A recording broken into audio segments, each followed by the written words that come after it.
โอ้ยตุ้งโอ้ยจะกบเตะตุ้งเด้อุ้ยสองตัวป้าอุ้ยได้ปะอุ้ยได้อุ้ยได้อุ้ยได้จากตัวป้าเคยเห็นได้ตัวกบใหญ่แบบนี้ได้ลายแบบนี้นะว้าวรวมกันสบายดีสวัสดีพ่อแม่พี่น้องสบายดีกันตอนเช้าเด้อมื้อนี้เพิ่นยิ้มเพิ่นแย้มได้มื้อนี้น่ะเพิ่นจมมาหลายมือแล้วว่าเพิ่นอยากไปหางตุ่มกบพี่น้องเอ้ยมื้อวานนี้เพิ่นก็ได้ไปหางสมใจเนาะไปประเทศตุ่มกบเฮียตุ่มนึง ไปพี่น้องมื้อนี้เฮาสิพากันไปยามตุ่มกบที่แม่ยามที่แม่หางไว้มื้อวานนี้เนาะมื้อวานนี้น้องบอมบ่ทันได้มาถ่ายให้ทุกคนเบิ่งเด้ออันนี้คือบรรยากาศตอนเช้าๆเลยเนาะพี่น้องตื่นมามื้อนี้บ่มีน้ำหมอกอากาศมื้อนี้อยากร้อนนำแม่เนาะคือฝนคือสิตกอีกนี่แหละบนเรือเลยเนาะท้องฟ้าเป็นจังซี่ว่าฝนสิบ่ตกก็คือเฮาไปห้างไว้อยู่น้ำหนองไกลเหือนนี่เนาะพี่น้องก็เลยว่าสิพากันย่างไปเอาเนาะยามอยู่ไกลๆนี่หนองนี่นะพี่น้องว้าวตื่นมามื้อนี้นะเมื่อยแท้เมื่อยว่ะเจ็บแข้งเจ็บขาเจ็บตีนเจ็บมือไปหมดจะบ่เป็นแม่เฮาไปคิดอย่างนี้พอแล้วมันสั่นนี่เนาะมันอยู่ต่ำบัดนี้มันอยู่ต่ำแล้วมันสั่นมันลงมาฮอดกองแล้วเฮาหันต้องได้คิดอย่างเฮาต้องได้นั่งคันเฮาสินั่งบ่ย่องย่อเด้อบ่เอ็ดแย่งแย่น่ะมันจะเจ็บปลายตีนน่ะแล้วแม่นเฮาสิงดลงอันผู้กิ้งลงแทนนี่แหละถ้าเฮาเฮ็ดย่องย่อนี่เจ็บตีนมืดข้ามทางนั่นแม่ไปพี่น้องเดี๋ยวเฮาไปลุ้นกันเนาะว่าสิได้บ่ได้แท้เนาะจักโตนี่ ทุกตุ้มเลยบ่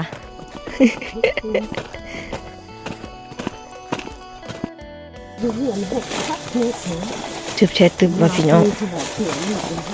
สมพอตุ้มอีแม่จังเสียเนาะดีจะได้คืน น้ำหอยเก้าแล้วได้ทางตึบโพดแหงตาเด้อสร้างสิอีกวะตุ้มแรกแหกหมานมาม่านเด้อม่านอยู่วะ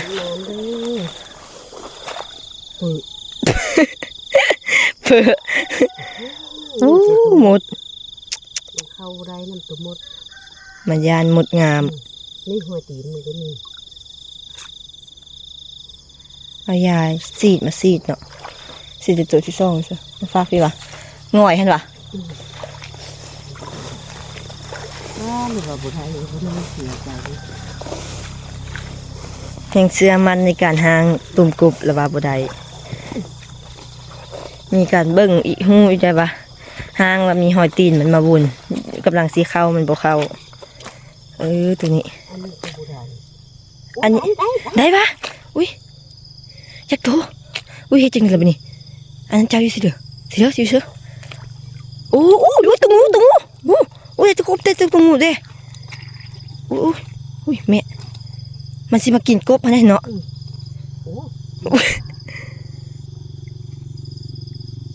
ป้ามันเข่าแล้วตัวหัน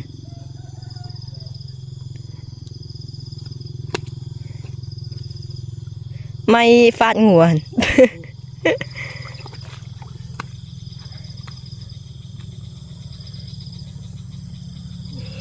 ยกขึ้นมาเบิ่งดูว้าวมันพี่น้องได้กบตัวนึงแล้วเอ้ยปีนั้นแม่ได้กบตัวใหญ่เท่าฝ่ามือเลยพี่น้องแม่ไปใส่ฟุยไว้บ่ฮักค่ะ โดดออกเลยตื่นเช้ามาไปได้กินเสียใจแท้ว่ะใหญ่แท้ๆนี่ได้บ่แม่นบ่ฮักขาเนาะฮักขามันบ่ร้อน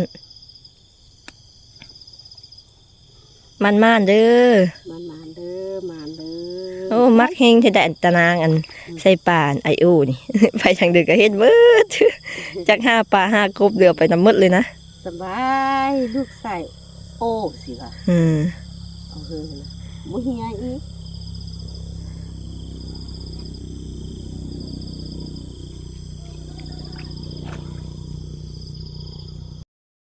ห้างติดกันเนาะ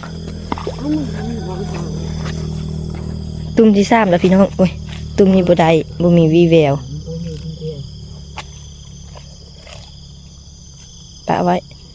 4ตุ้มที่4ตุ้มที่5ดิล่ะ กินที่หาอยู่กัน ห้างหอยเก้าของเพิ่นว่ะ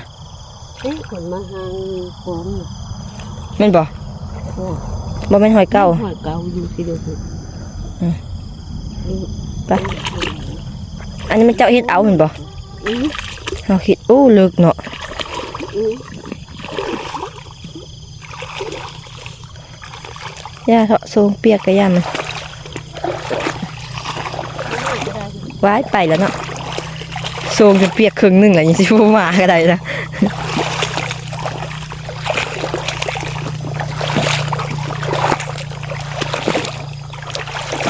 มันนำไปทางเดียวมันยังละเฮาห้างได้เฮาหยัง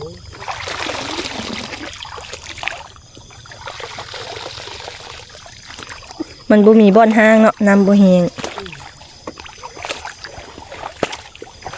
อุ๊ยตัวปิ่งบ่แม่มีปิ่งบ่สะบ่บ่ได้เป็นบ่ เอามาซะคันบ่ได้นะอันนี้ห้างอยู่ไสนี่ สุดเลยทำไมมันหนังเที่ยงมันลงคอมนะห้างนี่ น่ะเอ้าเฮาคิดว่าห้างได้แล้วได้นี่อันนี้มันยังบ่ได้เนาะ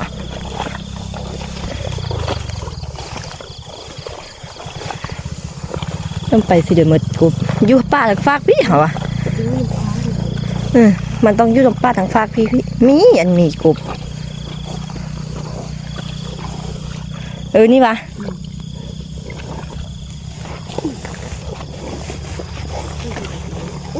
อุ้ยได้ปะอุ้ยอุ้ยได้2 ตัว ตัวเดียว 2 ตัวกับตัวนี้เหารวมนะ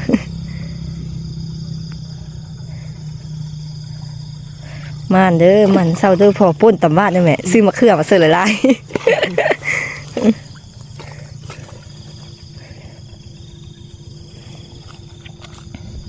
เบิ่งเขาสิเคลียร์ให้อัน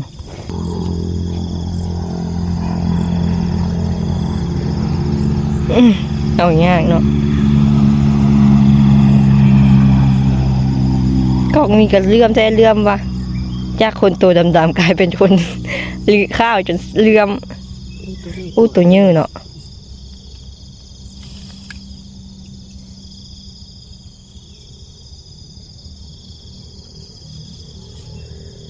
หักค่าจนไปได้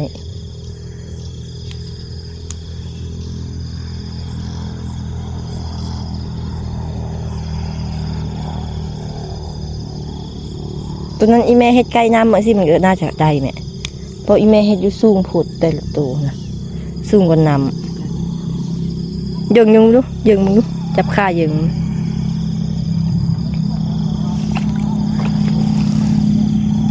ว้า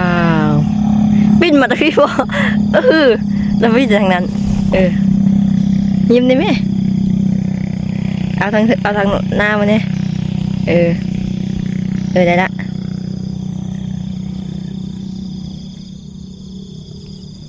ใน2 ตัวพอป่นตำบาดพี่น้องสบายดี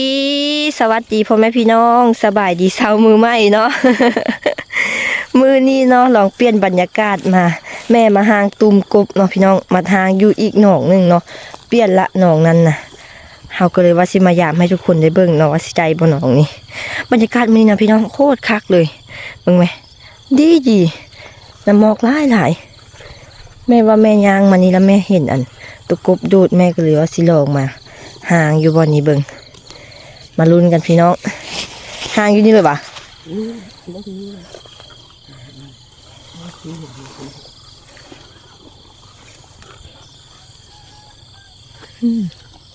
ตุ้มแรกแหกมัน ตุ้มแรกให้หนังตุ้มแรกให้หนัง โอ้คือไปหางเป็นยังไงได้ปะเทะโอ้ยตุ้มแรกกับแหกมันเลยเนาะอุ้ยได้แฮะอู้ตุกบอุ้ย2 ตัวป้าเป็นหมานเพิ่นเทะพี่น้องได้2 ตัวเลยโอ้ย สแมนคักเทเด้พุ่นน่ะนี่เบิ่งบ่เห็นเนาะอยู่นี่2ตัวเลยไปเอาอยู่ข้างหน้าไปจังน้อยเอาบ่ได้ดอก มาพี่น้องมาลุ้น ตุ่มที่2ได้บ่แม่ตุ่มนี้คือเงียบบ่มีวีแววอุ้ยได้อุ้ยได้จักตัวป้าเคยเห็นได้ตะครบใหญ่แบบนี้ได้ลายแบบนี้นะอ๋อมันคืออีเมว่าเทเนาะตุ่มเดียว4ตัวพี่น้องอ๋อตั้งแต่ใส่ตุ่มมาน้องนี่แหละมานที่สุดน่ะโตน่ะ4ตัวเลยหมานแท้หมานมาได้ตุ่มหนึ่งได้4ตัวเลยพี่น้อง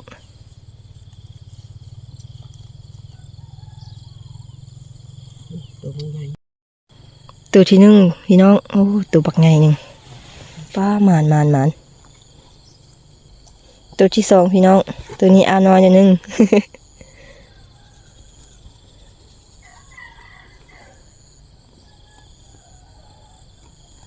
บ่ใหญ่เท่าอันตุ่มทับอิฐเนาะ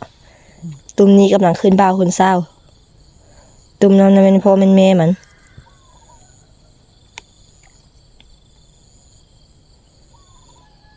ตัวที่3ป้าเป็นแต่มาหางให้เนาะปวดยาวๆในหางกบเป็นอันนี้ตัวที่4พี่น้องตุ่มเดียวได้4ตัวเห็นคือว่ามันเงียบมาสุดท้ายมันได้ดีมานขนาดนี้อันกระต้องไอโอนี่ 5 กับ 2 ตุ่มพี่น้องเฮามี6ตุ่มนะแม่เนาะ2 ตุ่มอยู่ห้วยพุ่นว่ะมาลุ้นกันตุ่มที่3พี่น้องตุ่มนี้ก็น่าจะได้อยู่ติได้อยู่ว่ะหอยตีนมันก็มีอยู่ก็บ่ได้หอยตีนก็มาอยู่เนาะตุ่มสุดท้ายพี่น้องลุ้นคือเงียบแท้ มันอยู่ในป่าหลังฝากพุ่นวะ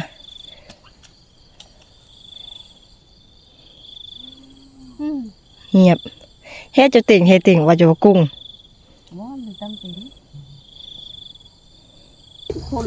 ตุ่มที่5พี่น้องบ่ได้ยักตัว เนื้อยังเป็นโคโลน เนื้อบ่เม่นเนาะหันเนื้อเม่นแม่นี่ข้าวที่นี่เฮายังบ่ได้กินอันโตข้าว6ตัวเนื้อเม่นแท้เบ็ดว่ะสิจะตัวที่6ห่างเสียกลางน้ำห้วยหรือน้อง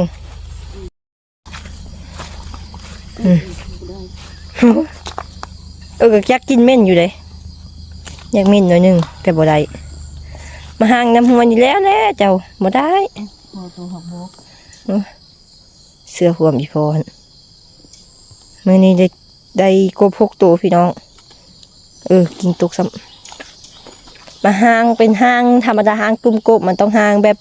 เป็นน่องเป็นสะนะ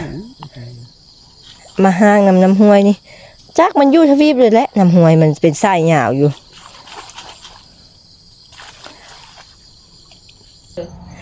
ตอนนี้ก็มาฮอดเหือนแล้วเนาะพี่น้องก็คือสิมาแกะกบให้หลานเบิ่งเนาะโตเมื่อวานบังจกนี่ ไม่โตนะ มาเบิ่งเลย ตุ้มมาตัว ว้าพี่น้อง จ่าชื่อเบื่อนะจ่า คุณน่ะ จะเมื่อแล้ว เอาตัวนั้นมาทอกซื้อได้ตัวนั้นมาทอกซื้อได้แม่ ทำชิกิน อันนี้คือกบมือหวานพี่น้องอันนี้นะนี่ว้าวรวมกันได้ปลากระไล่ ได้แหก ยิ้มเปยๆอยู่ ตัวฮักอีเมได้ จุ่มแก้มอีแม่เด้ ฮักอีเมได้แม่ลูกลาฮักอีเมเด้ พวกอะมาเบิ่งได้บัดนี้เพิ่นเมียไปซอกกบมาให้กินพากันมาจุ่มแก้มเมียเนาะ ตัวเรื่องแม่นว่ะ ตัวเหลืองไหมน้องตัวสิ โอเคเนาะพี่น้องคลิปวิดีโอนี้น้องบองก็ขอตัวลาไปก่อนเนาะการหากินตามธรรมชาติมือนี้นะพี่น้องเอ้ยใส่ตุ่มกบเนาะได้หลายเติบอยู่มือนี้นะพอกินพอดีคันหลายคนก็คาบเดียวคัน2-3คนก็3คาบพุ่นเลย2คาบพุ่นเลยพี่น้อง บ โอเคเนาะคลิปวิดีโอนี้น้องบอมก็ขอตัวลาไปก่อนเนาะสำหรับคลิปนี้ก็ต้องขอบใจพี่น้องที่เข้ามาเบิ่งแต่ต้นจนจบเด้อบ๊ายบายแม่บ๊ายบายได้แม่ บายแล้ว บายได้ไหมอันบาย ธรรมชาติในโล